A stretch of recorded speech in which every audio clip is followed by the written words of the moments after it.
Let me move on, because it's time to get to the Mavs and the Clippers series that I alluded to, now tied up at a game apiece like I told you. Dallas stole game 2 last night in Los Angeles as Kawhi Leonard returned to the Clippers lineup. Leonard struggled putting up just 15 points and was 0 for 5 from three-point range. Little rust after a 9-game absence due to his knee injury. Luka Doncic was spectacular, of course, dropped to 32 points en route to a 96-93 victory. The series now heads to Dallas and begs the larger question as to which team would be the better matchup against Denver if they advance. I'm going to tell you that team is the Clippers, believe it or not. Because I'm watching the Dallas Mavericks, even though I believe this series is tied 1-1, I believe they can beat the Clippers and will beat the Clippers in this series. I'm watching Dallas, and I'm saying to myself, who would have a better chance against Denver if they ultimately advance through the next round against the winner of the OKC-New Orleans series? I keep thinking about the Clippers because I'm watching Dallas, and I'm watching Dallas struggle against Zubac. I mean, he looks big, he looks massive. Well, damn it, if you're struggling against Zubac, what the hell are you going to do against Jokic and Aaron Gordon and a 6'10" Michael Porter Jr. who can shoot threes? I'm just looking at Dallas, and then looking at them up close and being at the game this past weekend.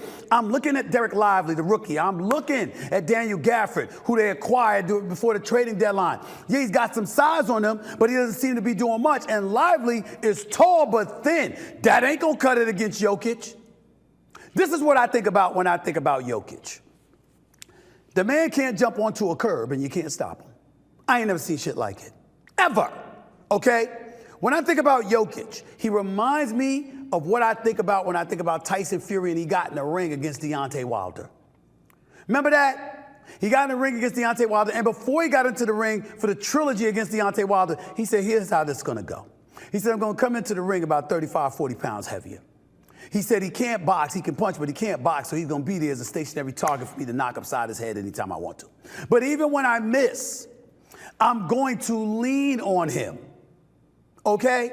And because I'm so much heavier than him and I'm going to be leaning on him, when I do that, he's not going to have any legs by the middle of the fight. And he's going to be a stationary target there for me to hit anytime I want to. That's what I think about when I think about Jokic. Do you notice how Jokic, whether he's wobbling or walking or running up and down the court, how he always leaning on somebody? Just leaning on them with all that blubber. I shouldn't say blubber because he's not really out of shape. But damn it, he ain't walking around some six-pack. He's a big boy. And he just leans on you with all that heavy weight. And it wears dudes down. That is what happened.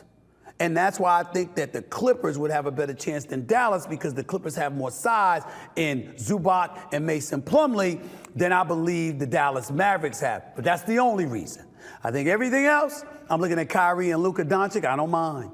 I don't mind that challenge. And I think Kyrie's a bit undersized, as spectacular and great as he is. I think he's a bit undersized against Denver, whereas Paul George and Kawhi Leonard, along with James Harden, wouldn't be. That's just me. Let me move on to this next one, because it's got to get to the Lakers, who suffered their demoralizing loss to the defending champion Denver Nuggets Monday night. The Lakers blew a 20-point lead, by the way, and allowed the game to come down to a Jamal Murray 15-foot fadeaway over Anthony Davis to seal a victory. They're now back down 0-2 with Game 3 scheduled for tomorrow night. Series is over. Fuck it. Series over. Let's just get it out the way. You've lost to them 10 times.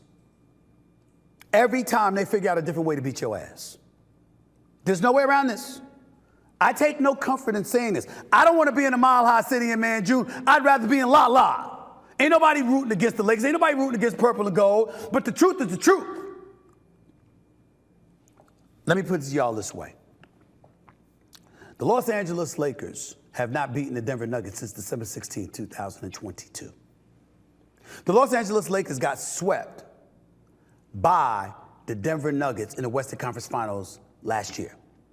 In the offseason, we didn't hear much from the Lakers, and then the opening day of training camp, Anthony Davis said, quote, "We heard them talking a lot, chirping a lot, talking. They were coming at us in a certain kind of way, and me and Bron talked about it, and we can't wait for this season to unfold. We can't wait to get our hands on it." Remember all of that? And when he said all of that, he gave the impression they were coming. Well, let me tell you what happened since he said that.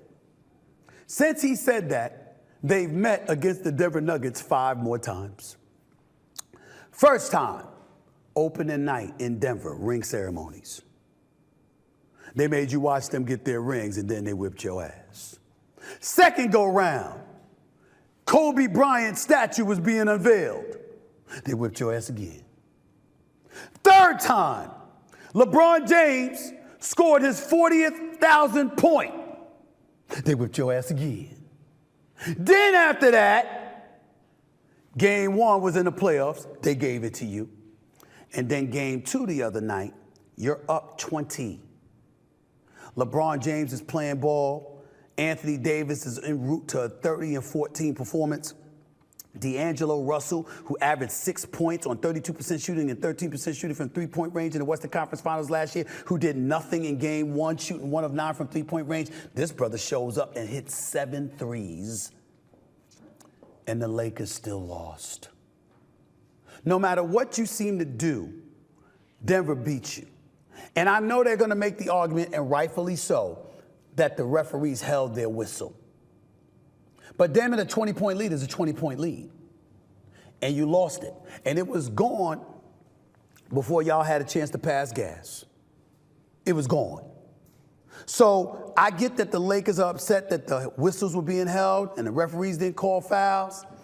But the flip side to it is that you got a 20-point lead on the road in game 2 with LeBron James and Anthony Davis as the cornerstone of your franchise. You can't lose that lead. You can't lose that game. And you certainly can't lose it to this team that has owned you and has now beaten you 10 straight times, but it happened.